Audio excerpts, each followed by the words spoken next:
Hey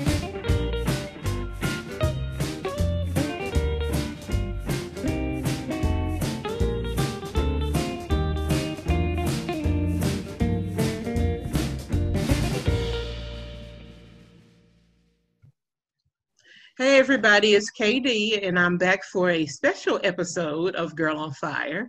With me, I have Ann Shade. Say hi. Hi.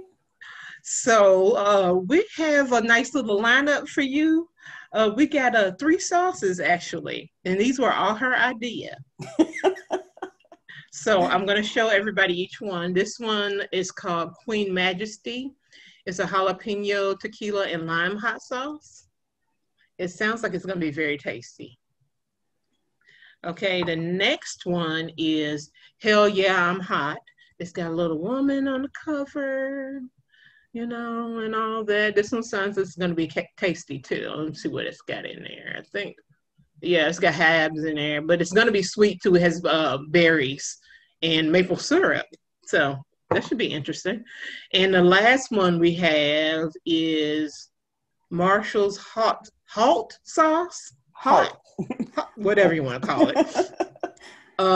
This one is gonna be interesting. I'm like, I saw the ingredients in this and I was like, ugh.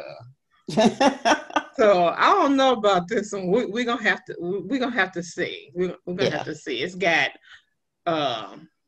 chai. I don't know what it's got in it, but it looks like it may be interesing.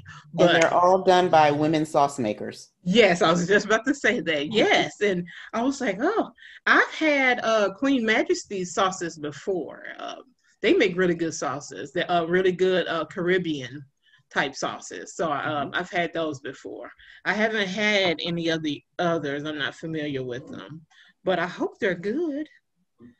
So, okay, let's start with let's jump right in. All right. Pray for me, y'all. I got a little shot glass.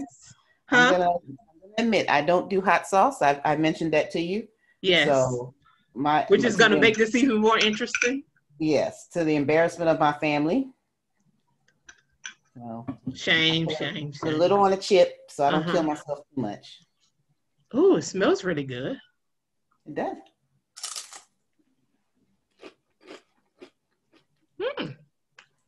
Okay, that's got some heat to it. Yeah. You okay?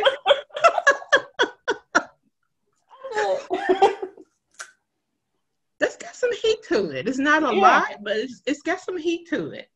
Okay, that scares me because that was the least heaty one. Yeah, I'm kind of surprised at that. It's jalapeno. You can taste the lime. Yeah. And it tastes like it has cilantro in it too. I think that's what I tasted. Ooh. Okay. Or maybe it was ginger. I don't know. But it's something as an aftertaste. It's good tasting though. Well, it's green apple, ginger root. Okay, maybe that's what it is. Yeah. White tequila. Okay. That'd be good on oh yeah, that's got a nice little kick there. That'd be good on some poultry. Yeah. It'd be good on like some tacos too. Like oh yeah, definitely. Like tacos. maybe pork, you know. Yeah. Yeah. Okay. Now it's wearing off a little. Huh? It's wearing off a little, so I'm good now. Yeah, okay. Well, you got your milk just in case. Okay, well, I'm very intrigued by this one. This is going to be nice and sweet. This is I call the sweet ones breakfast sauces.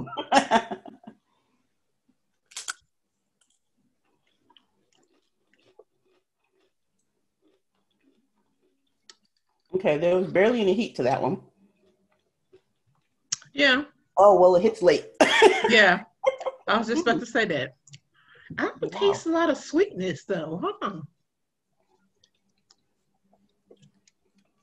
Maybe I didn't shake mine up enough. It's not really sweet. Oh, wow.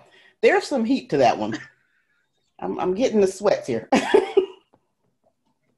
Okay, let me get a better taste of this one.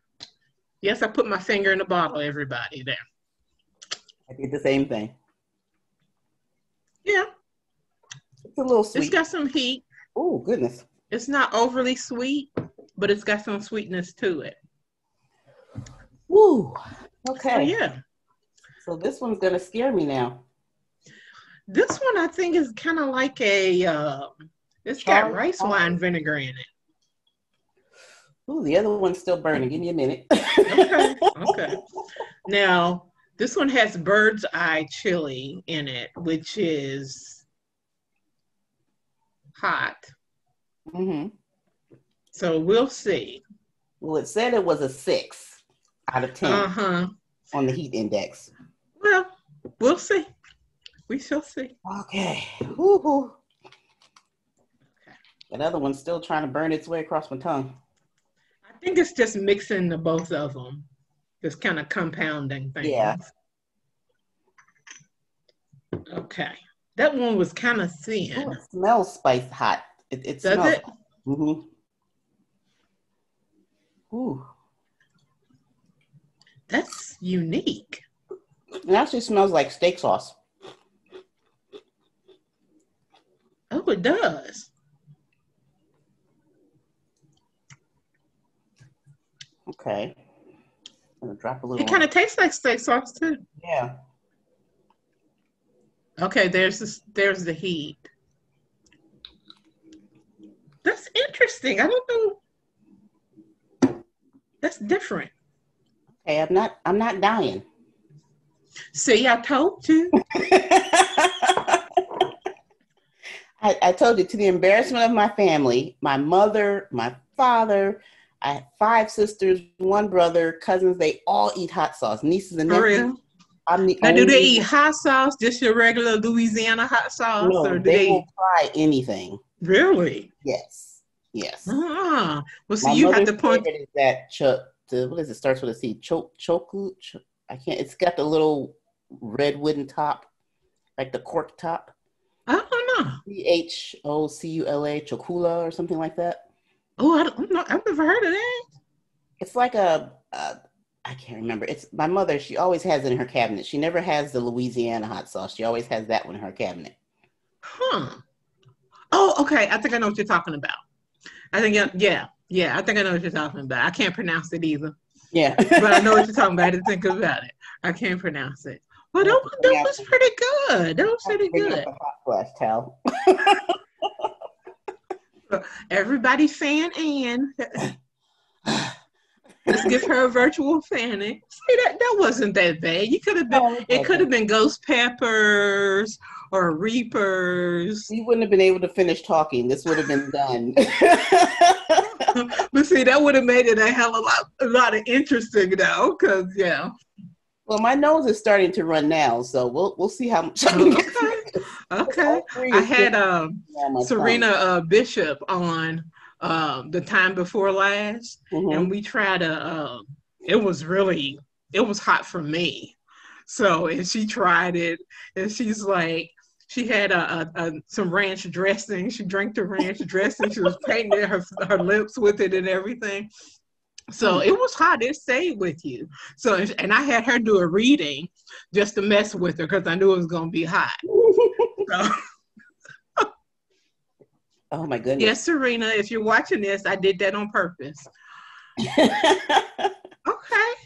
Nose is running. Oh, you ready? You cooling down? No, but go ahead. Okay. Now,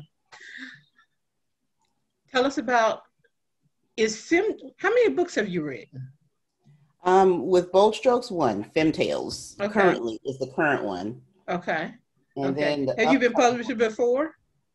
I self-published before. Oh, really? Yeah. And then Masquerade is the next one. Oh. Which is coming out in February. Yes, but I published previously self-published. So okay. Dyer is my previous one's self-published. Okay. So how did you find the difference between being self-published and moving over to professional published? I love it. Amen. Self-publishing is the devil's work. Yes. Yes, I agree with you totally. Because there is one, to be able to afford someone to really edit it well, Mm-hmm. Is a problem, because you're also still having to pay for the service that, you know, you use in order to print and distribute it. Yes. And so I ended up trying to edit myself with no Mm-hmm. editing experience. And when you read it, you can tell. Mm-hmm. um, but also the marketing aspect, being able to hand that over to somebody else. Mm-hmm.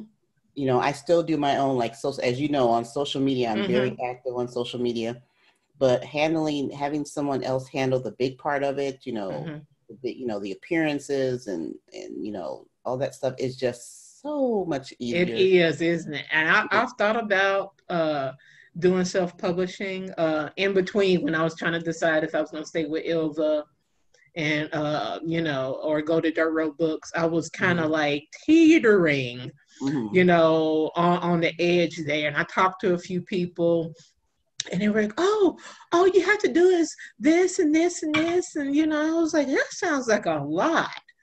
And I was like, okay, I made a lot of money with the first few books, but I don't Mhm. want to spend that money on hiring editors, getting a Yeah. graphic designer, Yeah, you know, you all make the no stuff you have money. to do. You make no money from it because Yeah. And I was everything just is like, graphic. I don't want to do that. So it's Yeah. just like, I like to, let me write. I get final approval on the book cover. You know, Mhm. I tell them, you know, what I want or whatever. And I do 50 million edits, Mhm. which I am very cool with. I have no problem with that. So, and it all comes out in this nice, beautiful bow at the end. Yeah.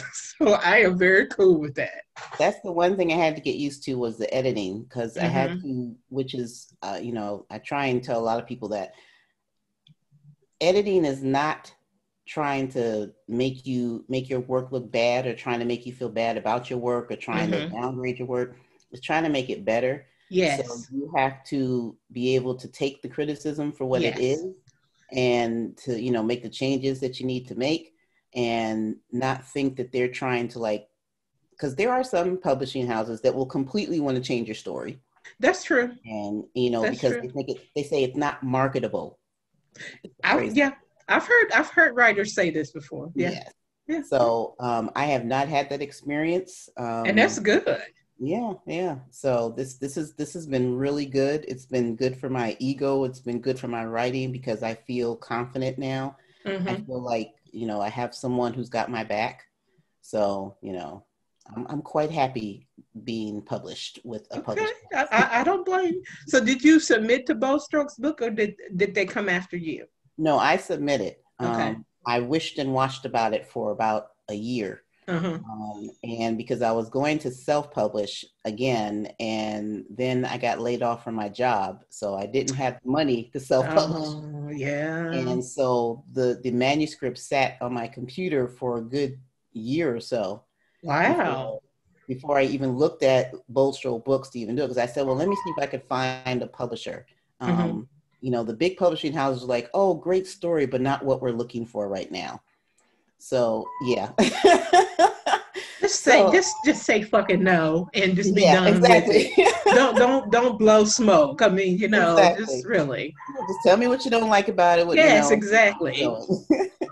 So I said, okay, let me look into some other aspects. So I looked at smaller publishing houses. I looked Mm-hmm. at several LGBTQ publishing houses, and I narrowed it down to two. Mm-hmm. Both Joe Books was one of the two, and I'm very much like research kind of person. You know, before I buy a car, before I apply for a job, I Uh-huh. will research it to death, Uh-huh. make sure it's the right fit.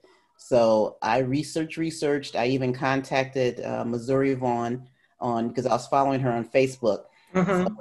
I slid into her DM and you know, messaged her and said, you know, I know you published with Bold Stroke Books. Can you Uh-huh. tell me about them? How do you like them? And she responded back, to my surprise, like, Uh-huh. not too, I mean, very quickly. And she told me how much she liked them, told me about them and what they do. And I said, okay. And then I looked at their authors and looked at, you know, the books, the people that are under their banner. And Mm-hmm. They have a wide array of authors. yes, Yeah. yes, yes. So, and then my other thing was diversity. Mm-hmm. So they had more diversity than most.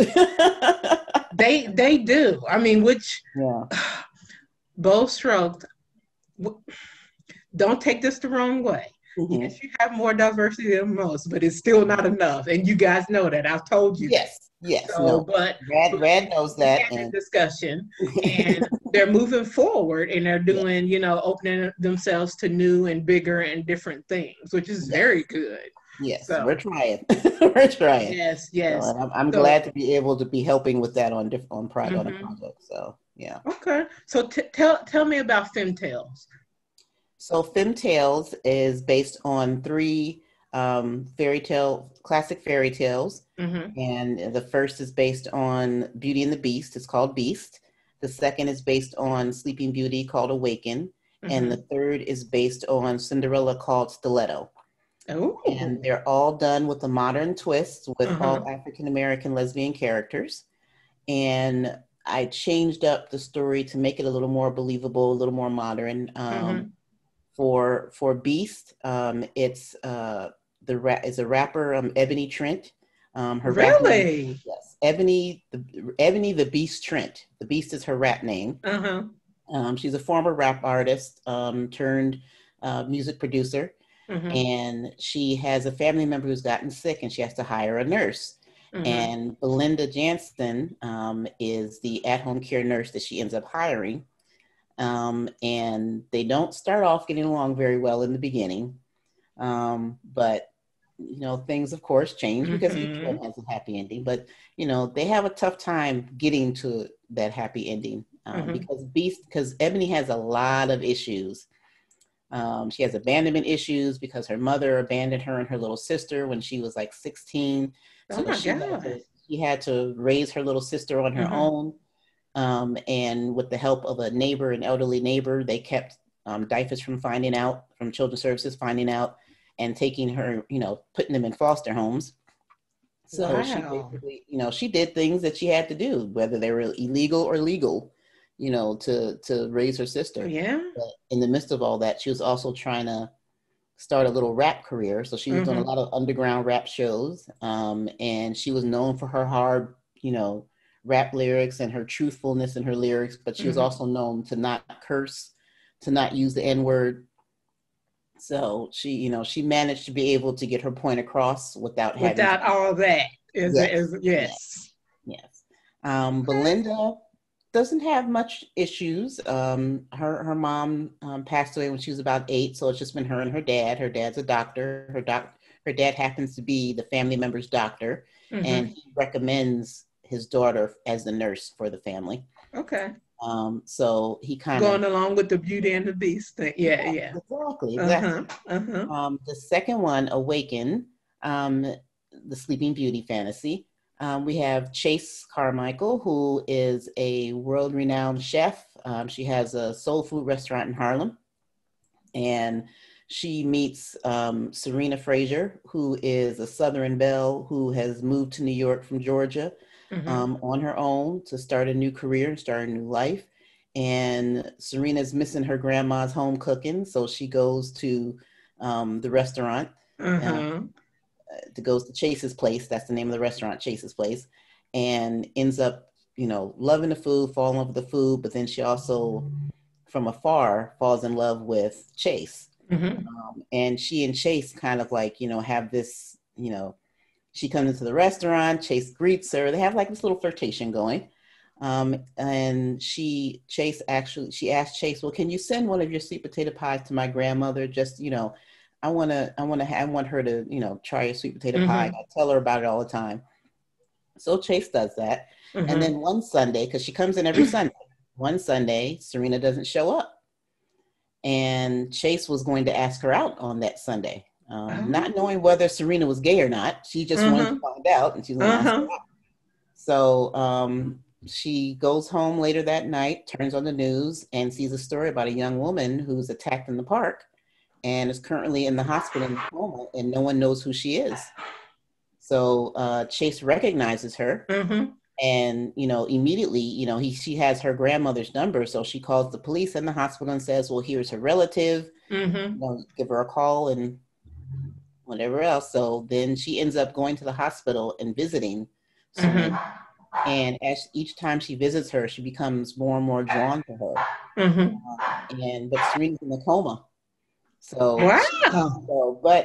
as they say, a lot of doctors say that if you talk to a patient, It they stimulates them, yeah, and they can hear you. Yeah. so as she's talking to her, there's something happening with Serena while she's in this coma. Mm-hmm. And I don't want to go too much into it because you got to read the book. Okay. Everybody read the book. It sounds very good.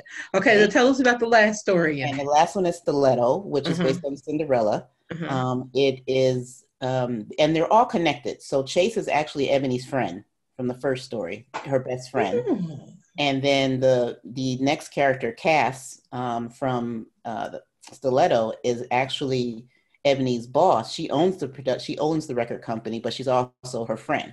So they're all Okay. friends. And she's stressed. She's trying to run this company. She's trying to, keep things afloat. She's stressing out. She's not, taking care of herself. And there is, see, I've been talking so long, I forgot her name. Goodness. Faith. So Faith is the other character. Faith is a shoe designer. Mm-hmm. And Faith has recently lost her mother, and she goes to Turks and Caicos per her mother's request to lay her ashes in Turks and Caicos. Cass's friends, Ebony and her secretary, have Cass kidnapped pretty much. She thinks she's going to a business meeting. She gets on the plane, but they fly her to Turks and Caicos. So she ends up, they originally met on I'm sorry, I forgot this part. So Faith and Cass run into each other on a train, but they're, a distance apart in the train car, and they're connecting, with their eyes, they're looking at each other, smiles and things like that, but they don't actually meet. And then they actually meet in Turks and Caicos. They end up at the same resort on the beach. Yes.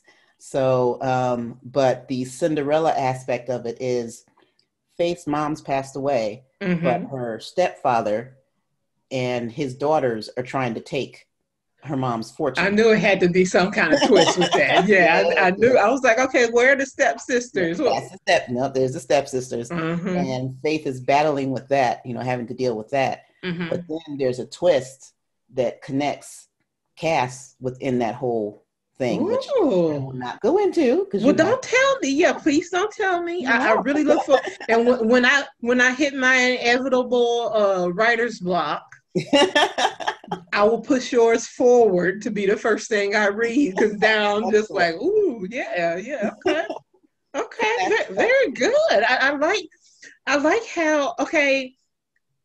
like how you modernized everything. Yes, you don't see that a lot, especially rapper, that kind of thing, soul food cooking. But a rapper, Yeah. who would have that beast persona, but someone who's actually been through something and has that, that anger that and that standoffishness. Yeah. Exactly. But come on now, how much Lesfic have you read with characters that look like us? Not a lot. Not a lot. Okay, which is why I started writing it. Yes, exactly. So the stuff you have read, that was written by, various writers and stuff. You don't see a lot of stuff about things that are big in the Black community, rapping, soul. You don't see stuff like that at all, to be honest. I mean, our culture, and I thought it was important to put that in. In my previous life, when I was writing romance, I did a lot of historicals. I did about 3 historicals. And that's my big thing is our history, our culture is rich. It's beautiful. And yes, there's some horrible stuff in it, but that doesn't mean we can't use that as a backdrop or a catalyst for making a deeper and more wonderful story. That is true. That is true, very much so. So, yeah, I applaud you.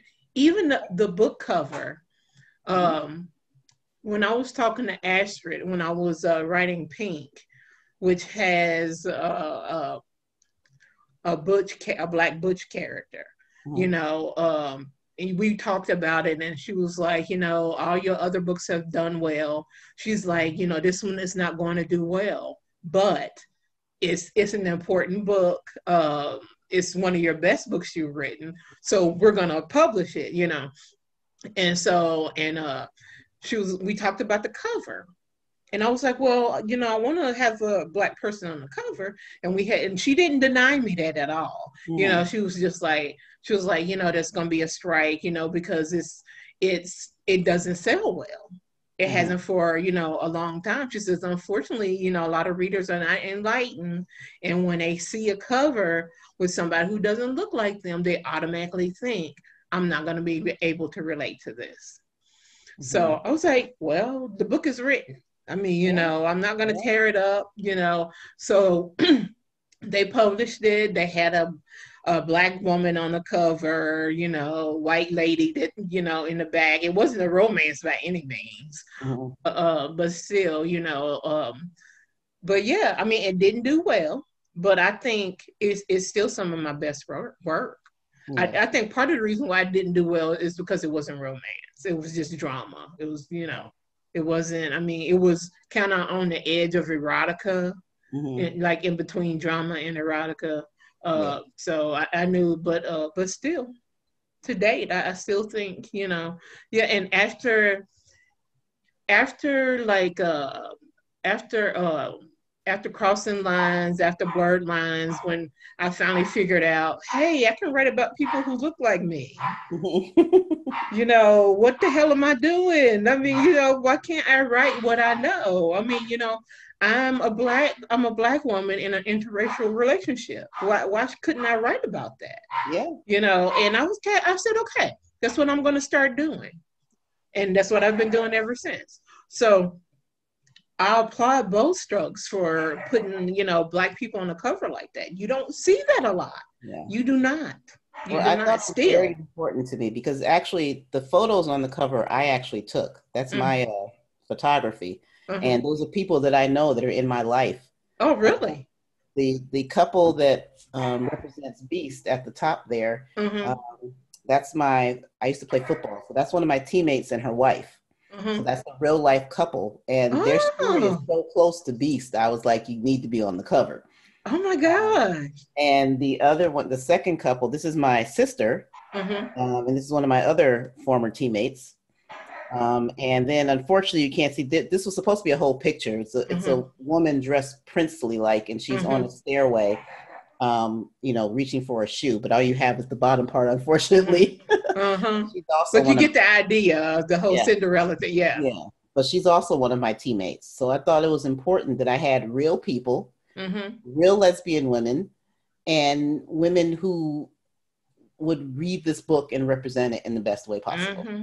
And don't look like they look like regular people.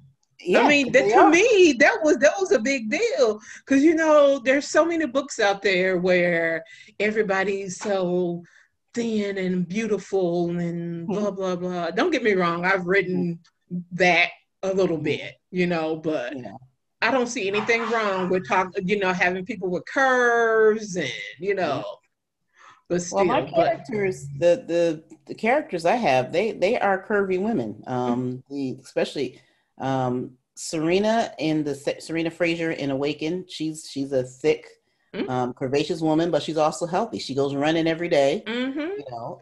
And in the first one, Belinda is very much a um, she's also kind of she's shapely. Comely, as they say. Yes. And Faith in the last one, she's not like, you know, she's not really huge up here, but she's got a lot on the bottom. Oh, You know, okay. so there's, you know, Okay. the women are, and then the same thing. Chase is androgynous. Uh-huh. Chase, you know, is, you know, kind of rides the curve of, you know, femme butch or whatever. You kind of look at Chase and like, you know, you Mm-hmm. know, and Ebony is very much the stud, very much butch, you know, wears men's clothes, you know, the Yeah, I beat. saw that. Yeah, Yeah. yeah, And yeah. Cass is, you know, somewhat a little bit between the two. Mm-hmm. Well, you know, so I try to give as much diversity in not only the way the characters looked, Mm-hmm. but in also the type of lesbian they represent. Okay. Okay, very good. Okay, now tell us about this new book you have coming out in February. So the new one, Masquerade, which is my sister on the cover. Oh my, you just look, it's a whole family affair. That's, I once again, my photography. Masquerade is a historical that takes place during the Harlem Renaissance in Get 1920 out. New York. Yes, yes. Look, I'm already gonna buy the book. I'm already gonna buy. You said two words. Do you know I mentioned the Harlem Renaissance in the new book I'm writing too? Oh, really? No, Okay. I'm not kidding you. I am not kidding you. It's such an obscure reference, that, it's just like, and I wanted to put that in there Mm-hmm. because you don't, it's such a rich time. I mean, Yes, and it's just like, exactly. oh, so yeah. So, oh yeah, yeah, I'm automatically I'm gonna read it. Well, and This that's why I picked that time because it was a rich time. But there's also mm-hmm. what a lot of people didn't know was being gay was in fashion, at that time. Really? It was illegal, but it was I in know it fashion. was illegal. Okay. So, which the contradiction amazes me. But everyone had a gay friend. It was, and Really? they used to have these huge drag balls in Harlem where everybody, Really? yes, black, white, poor, rich, would go to these drag balls dressed to the T, you know, in drag or not, and parade around these ballroom, like these big ballrooms, and have a ball. It was the chance to be free, to do what you want, it was kind of like a sexual freedom. It was the original free, what would they call the Sexual 60s? revolution. Yeah, the sexual revolution. It was a whole, time period. Get And then a lot. out. And you researched this and found out all this Oh information? yes. Yes, yes, yes. How I did I love not know I this? love researching our history. I love it, love it, love it, love it, love it. But drag balls are huge. Flyers will go out, Wow. invitations. I mean, these were huge. So the couple in Dinah and Celine meet at one of these drag balls, Mm-hmm. and which the Masquerade has a couple of references in it. Masquerade for the ball, but also how Celine lives her life. So Mm-hmm. Dinah Hampton is from the South. She came north to New York to live with her aunt to try and find a better life because she wants to be a nurse. And down south, a black Mm. nurse. It's down south. Yeah. Yes. Especially So during that time period. Yeah. yes. Yeah. So she can't Mm-hmm. get anything other than something that lets her clean the hospital or Mm-hmm. bedpans. Mm-hmm. So, but unfortunately, people don't realize that even all these when these black people were migrating north, there was still all that racism. There Mm-hmm. were the Jim Crow laws. There were still things Mm-hmm. going on. So you may have Mm-hmm. left a worse situation, but it still wasn't great. Mm-hmm. So the first job she gets when she comes here, she's doing the same thing she was doing down there.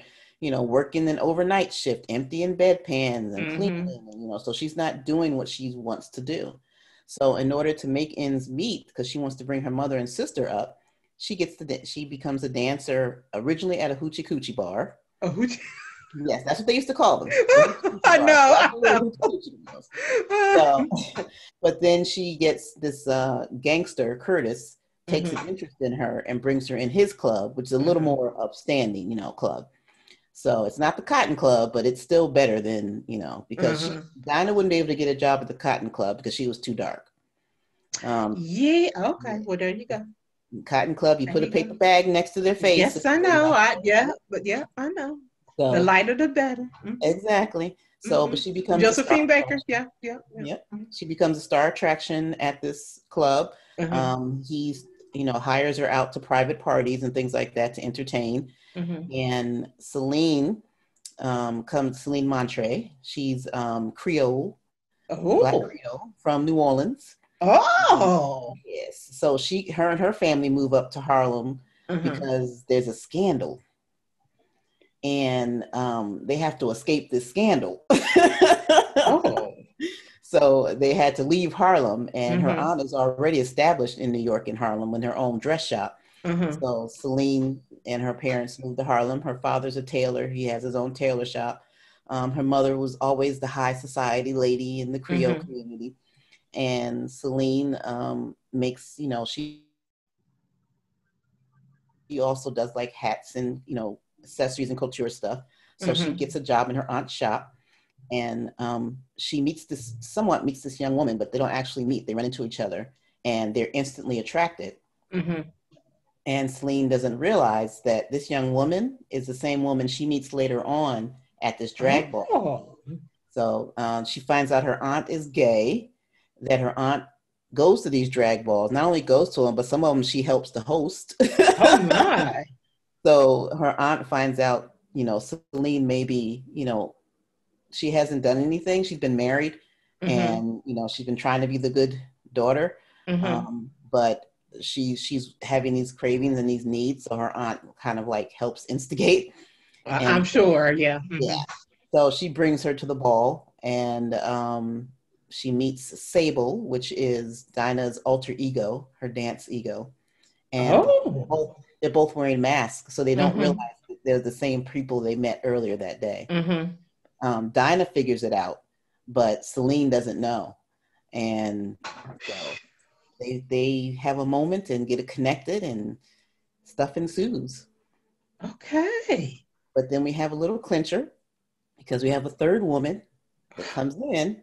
Oh. In the plan. So there's a love triangle. Oh, that's even better. Okay. I've never read a lesbian historical romance before. Wow. So I'm looking forward to this one though. Thank you. She's a female gangster who falls for Celine. Oh shit. Yes. So there's gunfights, there's love triangle, there's passion, there's You're gonna have to come back in February, to plug this book, because I'm all excited and everything. So I'm like, oh my God, I can't wait to read something like this. And see, I'll be in edits. So I'll be free and clear, around that time. So I'll be able to read for real. Okay. You'll definitely have that.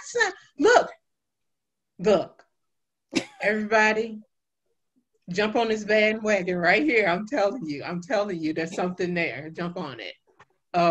Okay, so yeah, you got yourself. I have not read a word of what you've written, but you already got a fan in me. I don't. Just by the subject matter and what you've taken on. I mean, it's very admirable. Thank you. Very much so. I think we need more. You're in trouble. Yeah. We need more writers like you in the community. I wish they would come out of the woodwork. I know they're out there. We're trying. I know they're out there, and I do my best to kind of suss people out and. Hey, what you doing? And I was just like, man, I've even joined I've joined some of the Facebook groups, the Black queer Facebook groups, writers, to see, what I could see, and everything. So I think fear of rejection. Yes. I know, because that's what happened with me. Fear. It took me a year to submit to Bold Strokes because of fear of rejection. And then even after I submitted, I kept saying to myself, they're not going to call me back. They're not going to reach out to me. They're not going to want me. And when I got that email that, from Sandy saying, yeah, we're interested. I'm like, what? You sure? My book? Yeah. I mean, it's got to be scary. I mean, if you're writing about people who look like us, that's already a detriment sometimes, because there's not, people scream for diversity and blah, blah, blah. And when they get it, they really didn't want it. I mean, so, I mean, there's not a lot. I mean, so it's a big deal that people who, Black and brown, whatever, get their names out there, because I know there's some good stuff out there. I know there is. And I understand the hesitancy. And I told the head of your company, I told her this. And I was like, you have to go where people are. At this point, they've been rejected to the point where, because, okay, you're writing about Black people, you're writing about brown people. The readers will not be able to relate to this, so we're not going to publish something like that. Of course, nobody's going to tell you that. I don't think, anyway. But, it is what it is, So, and I was telling her, I said, there's that fear, everybody's been burned. So, okay, I'm just gonna stay in my little corner. I'm gonna still write what I'm gonna write. I'm gonna put it out myself, Mm-hmm. or or I'm oh, I found this all black publishing house. I'm gonna go there, which is great too, Mm-hmm. But sometimes you have to go bigger just to get your name out there. And so I Right. was just telling her, I said, you have to go where people are. I mean, because I know there's plenty of writers, black and brown writers out there, Mm-hmm. so it's just they're just waiting. They're not I mean, they're going about their lives, and doing their thing. So I think a lot of them also feel like who's going to want to read this, which is funny because there are two people that influenced my writing. mhm. The first was my ultimate idol, who I ended up mentoring under for a while, Mhm. Beverly Jenkins. And Really? yes, and seeing Wow. I at the time I started reading romance novels, I was in school trying to get my degree, and I didn't want to read anything that would require me to think. I needed Mhm. mind numbing, Mhm. So a classmate of mine turned me on to those the bodice busters is what they are called, the romances, the Regency romances and things like that. So I Uh-huh. started reading those. I kind of got hooked on them. Then I said, you know what? Why aren't any about us? I don't see any, Mhm. you know. And then someone mentioned to me, have you heard of Beverly Jenkins? I was like, no. I looked her up and I got the first book, Topaz. I read it in 2 days, Mhm. went to the store and bought every book that she had out from that point on, Oh, um, and took 2 weeks to finish all of those. And wow. I was like, immediately like, oh my God, I could, because I've always, since my first romance was about me and Randy Jackson from the Jacksons when I Girl, was, get out of here. yes, when I was Randy? 10. Yes, Really? Randy. It wasn't Randy. Michael. I really wanted it to be Janet, but Janet wasn't. Mm, look, Janet was I was crushing on Janet from like, I guess maybe around started with Penny because I felt bad for really? her. But then when she hit Different Strokes, Yeah. then When I she was kind of like, filled out a little bit and kind of came into her own. yes, yes. Don't laugh. Don't laugh. I was Mm-hmm. telling my wife last night, I had a crush on Marie Osmond. And I didn't know. I didn't know it was a crush at the time. I didn't figure it out till years later. But they used Donnie and Marie, or whatever.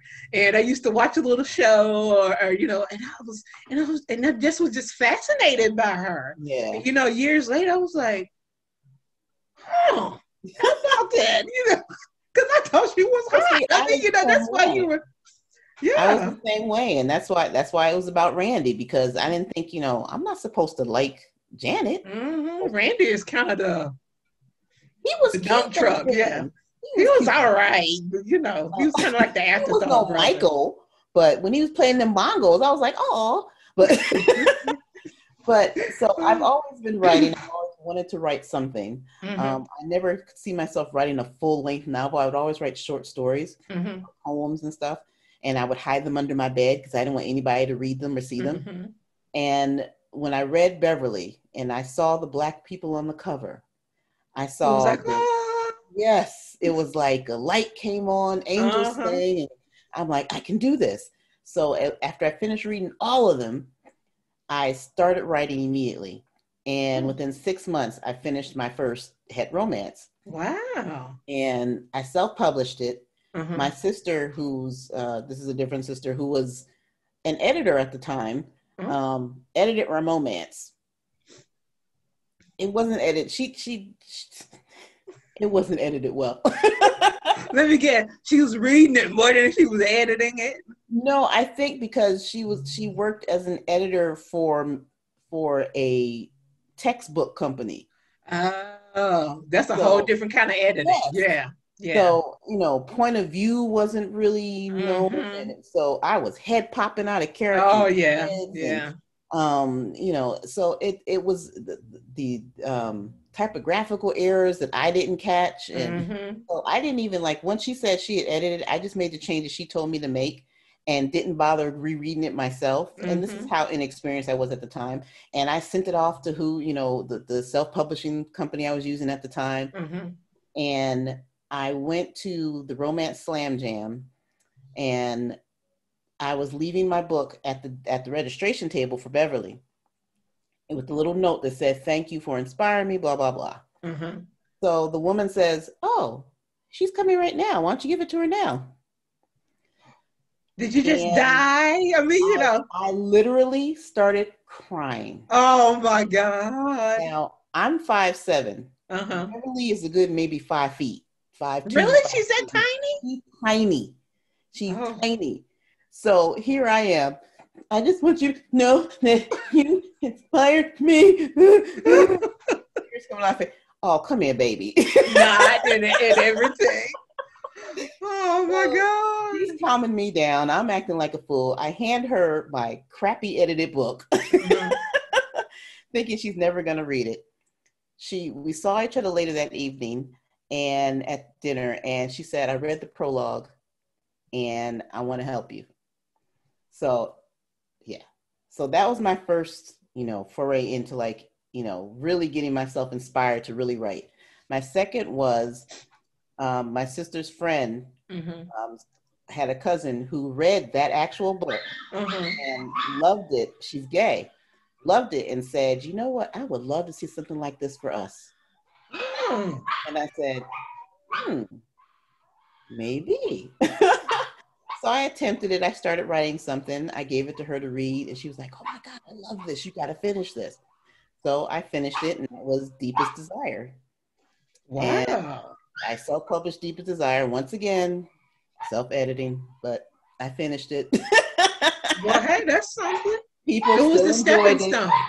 it. People still enjoyed it, and Yeah, so that's it was the stepping stone, I guess you could say. Yeah. That's when Anne Shade was born, and I started. So okay, wow, that's people out there that want to read that stuff. People, when I did Deepest Desire, I sold more of that than I did of my other 3 pet romances. I really? did with that. Yeah, it was amazing. Huh. Wow, that is like the best story ever. With famous people and everything. Famous people of the Harlem Renaissance, all kinds of good stuff. Okay, so it's been great having you. I appreciate you coming on. And you hear my dogs in the background. They're so happy their other mother is home. So, but yeah, it's been great. This is I think it's been a pleasure talking to you. I do hope in February comes around. I got you. Look, I'm gonna pencil you in because I got Lisa McTeague coming on too. Okay. So in February, so I'm a pencil you. Do you know the exact date it's coming out? I believe it was February 20th, but don't quote me on that. Okay, well, we'll I think I'll have a bigger little base by then because it seems like I get a few more subscribers every time a new author comes on. But we'll also have In Our Voices coming on at that time as well, which is the anthology, the BIPOC anthology. Perfect. Yeah. So that's coming out around January, February as well. Okay. Have you gotten a lot of submissions for that? We got a lot. Wish we could have had more.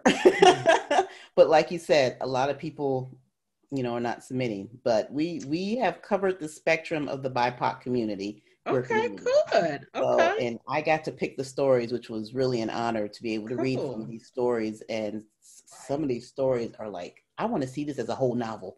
This is just a teaser. Ooh, okay, so good. Okay, definitely. Well, we have to talk about both those then. Yes. Okay. Thank you again for coming aboard. Thank you for doing the hot sauces. I know that wasn't your thing. And see, you survived it. I might actually stick with that one. This one was pretty good. It's got a lot of flavor to it. This one, it's we'll have to see. We'll have to see. I don't know about this one. This is just it tastes like steak sauce for real. Yeah. So hell yeah, you're hot and Queen Majesty is, Yeah. Those two were pretty good. So okay. Thank you. Thank you for being here. So, okay, everybody. This is the end of this special episode of Girl on Fire. Actually, I have another episode coming up with Lynn Lawler this week, Oh, hopefully. So we're going to go from there. I got a lot of great people coming up, so y'all stay tuned. yeah. Have a happy afternoon, morning, night, whenever I put this up. Have a good one, And everyone. you take care too, Ann. It was nice meeting you. Thank you. You too.